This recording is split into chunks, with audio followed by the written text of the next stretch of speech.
how is everyone out there? My name is Sarah Buyucan. I live in Calgary, Alberta, Canada, and I just love to share about life reality in Canada. I do family vlogs and I share some information about immigration, jobs, and what I share is just based on my own life experience in Canada. So, disclaimer, I'm not an immigration lawyer, immigration consultant, and I don't do legal advice, okay? So, what I share is just my own life experience in Canada to all aspirant immigrants out there.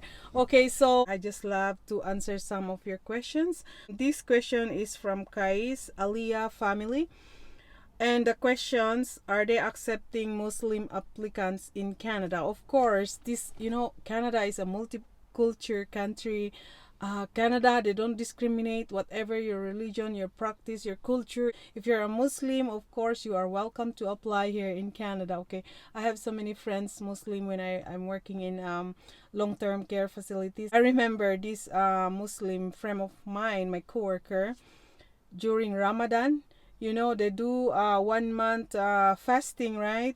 So I have no clue about that, and she's the one who explained to me. And one time we go together for a break because we always go together and eat together. Hey, I started eating and I said, "Hey, why are you not eating?" And she said, "I'm on fasting." Oh my goodness, I feel embarrassed because I was just like eating in front of her, and she said it's fine. She not even drinking water, no food, like the whole day. Oh my goodness. So anyway, never mind. If you're a Muslim, you are welcome to Canada.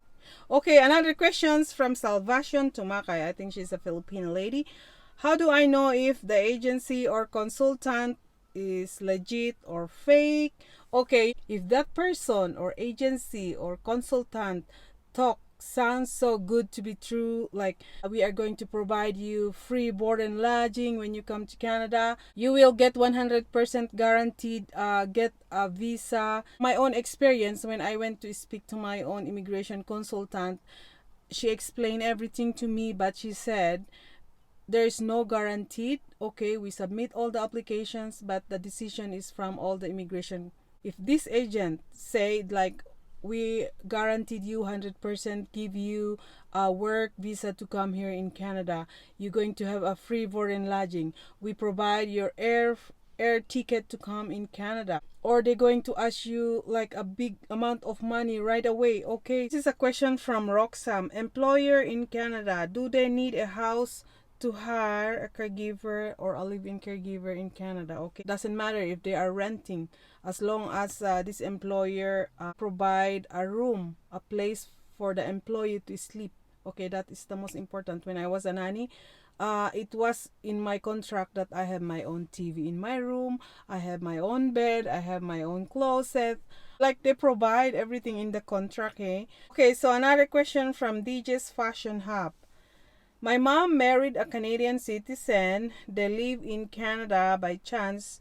Can my mom sponsor us to go to Canada? Okay, what I know here in Canada is if you are 22 years old above, they cannot your parents cannot sponsor you to come here in Canada, okay? But if you are 22 years below, your parents can able to sponsor you to come here in Canada. Okay, I mean to say you arrive in Canada as a permanent resident. So if you are an overage, they have so many pathways to come here in Canada. Okay, you can come like a student visa, you come like through a work permit visa. And if you are coming here through a work permit visa, so many type of jobs, depends on your own work experience in Philippines. If you are from Philippines, I don't know, yes, probably. Or you can come like international student. Okay, international student, if you want to bring with you your family with you at the same time, if you have small children, then you can apply like international student. Okay, another from Dorcas Fianco. Can someone on visitor visa apply work permit, then work full-time and do part-time study, and would the person be eligible for permanent resident?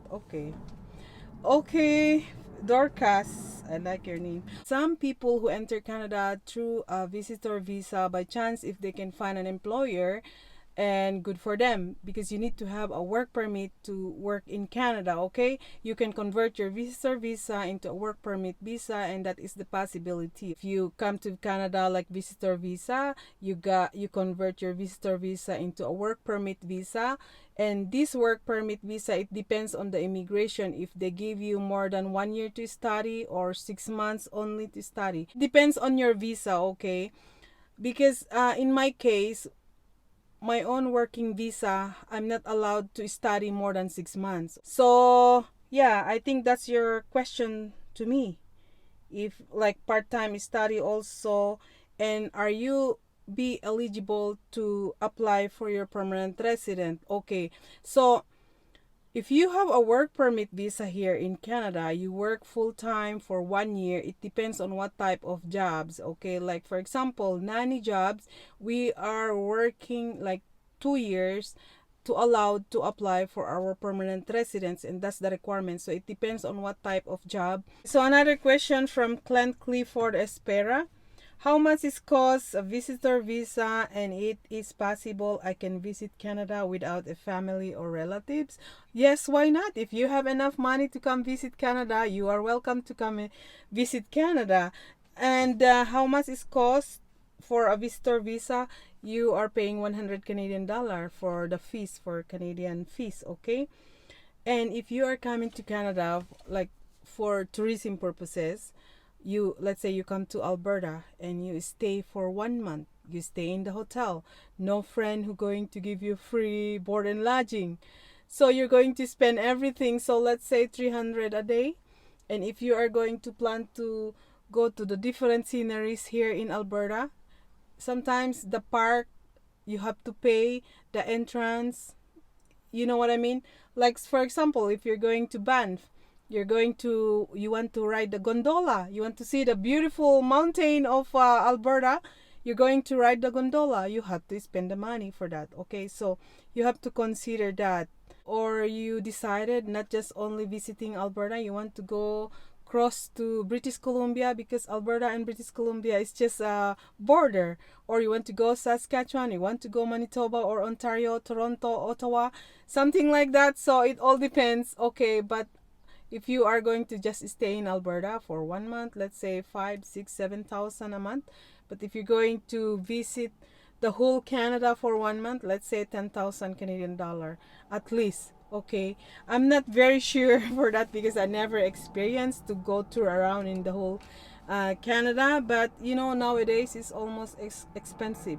Okay, another question from Kausalya Mendes. I don't know how you pronounce your name. Sorry if I pronounce very wrong.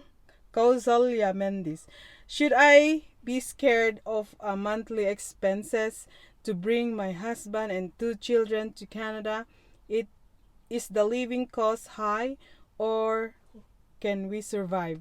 Okay, so let me tell you this. Some of the international students who came to Canada, one of them is open work permit visa. Like husband is the one who, let's say the husband is the open work permit visa. The husband is the one who working full-time job. The wife allowed only to work 20 hours a week. They have 2 children, small children. They survive here in Canada because I asked them last time I chat with them, and they said like, yeah, we are okay. We are adjusting, but we surviving.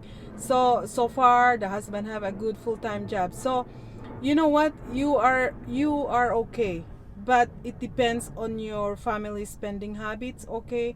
It's because let's say you come to Alberta, you come to Calgary, you want to rent an expensive rental place, let's say 1,500 or 2,000 a month.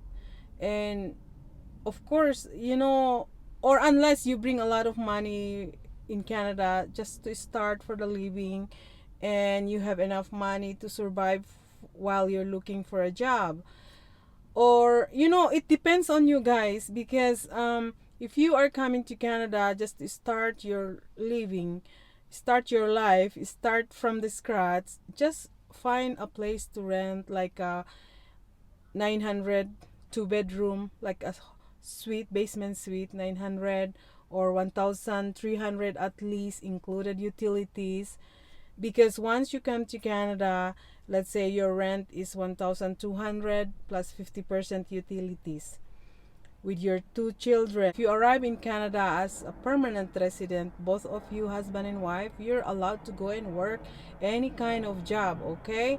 and your children are free in school, and if they are small and they are not going to school yet, one of you have to sacrifice, like babysitting. Instead of bringing your children to a daycare center or a Montessori, is a little expensive. You can save money. Your wife can work part-time, or you can work both, like shift change, right? Days and nights, like some kind of sacrifice, okay? And it depends on your family spending habits, okay? Because once you come to Canada, of course you need to rent, you need to buy your food, you need to, if you're driving, you need a gas, and if you're going to bus, you're going to have a bus pass, you're paying that, your food, your gas, your insurance, car insurance, your cell phone bills, something like that. So if some people survive, why can't you? Me, I'm surviving with just a minimum wage for my husband. I'm working too. I'm have my day home. I'm doing YouTube. You know, we survive. So some Canada is high standard living. We survive, so you can survive as long as you are not lazy. Okay, what else I can answer? Nakita Hadiyanti. How long you stay in Hong Kong? They're asking me how long I stay in Hong Kong, because before I came to Canada, I work in Hong Kong. Okay, I only stayed there in Hong Kong for 1 year, because when I was in Hong Kong, my goal is to come here in Canada. So when I was in Hong Kong, I have to complete the 1 year, because 1 year to work in Hong Kong as a nanny or a caregiver is equivalent for 6 months training of caregiver in Philippines. Okay, and that's the requirements for a caregiver before to come here in Canada. So at least I work for 1 year. I don't know now. Okay, so what I did for that 1 year stay in Hong Kong, I have to complete all the requirements. I went to agencies and agencies, different agencies. I asked what are the requirements to come here in Canada.